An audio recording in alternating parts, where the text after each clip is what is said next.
بسم اللہ الرحمن الرحیم۔ رسول اللہ صلی اللہ علیہ وسلم کا آخری وعظ، یعنی رسول اللہ صلی اللہ علیہ وسلم کی آخری تقریر، آخری نصیحت۔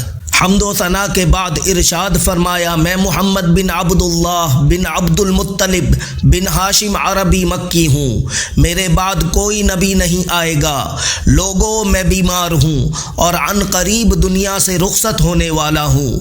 اللہ تعالیٰ سے ملاقات کا شوق و جذبہ بہت بڑھ چکا ہے، البتہ امت کی جدائی پر افسوس ہے۔ پتہ نہیں میرے بعد کیا حال ہو۔ یا اللہ، تمام فتنوں سے اس امت کی حفاظت فرمانا اور ہمیشہ صراط مستقیم پر یعنی سیدھے راستے پر قائم رکھنا۔ لوگوں، میری آخری وصیت خوب غور سے سنو تاکہ محفوظ کر کے ان لوگوں تک پہنچا سکو جو یہاں موجود نہیں ہیں۔ آج کے بعد مجھ سے کچھ سننے کا موقع شاید نہ مل سکے گا۔ لوگوں، اللہ نے اپنی کتاب میں حلال و حرام، اچھی و بری تمام چیزیں بیان فرما دی۔ قرآن کے حلال کو حلال اور حرام کو حرام جانو۔ قرآن کے احکام پر عمل اور اس کے بیان کردہ واقعات سے عبرت حاصل کرتے رہنا۔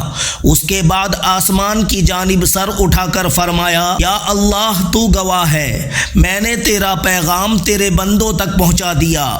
لوگوں، گمراہی بلکہ اس کے تصور اور خواہش سے بھی بچتے رہنا، ورنہ اللہ اور جنت سے دور اور جہنم سے قریب ہو جاؤ گے۔ ہمیشہ اہل حق کی جماعت سے وابستہ رہنا، اہل حق کی جماعت سے کٹ کر چلنے والا جہنم کے راستے پر ہے۔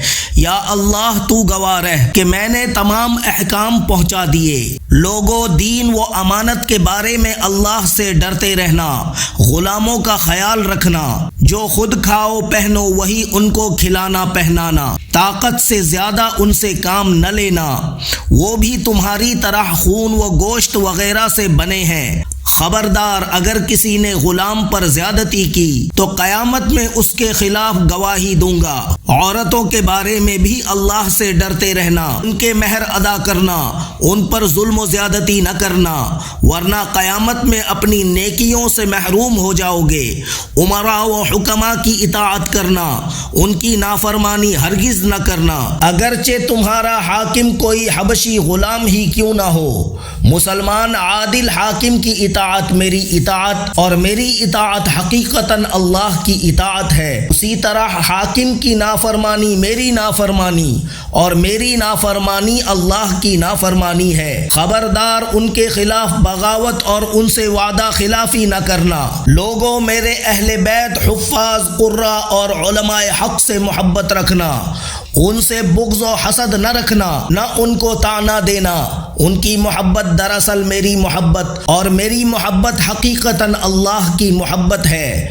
ان سے بغض رکھنا مجھ سے بغض رکھنا اور مجھ سے بغض رکھنا اللہ سے بغض رکھنا ہے۔ خبردار، میں نے ایک ایک بات تم کو پہنچا دی، عمل کرنا تمہارا کام ہے۔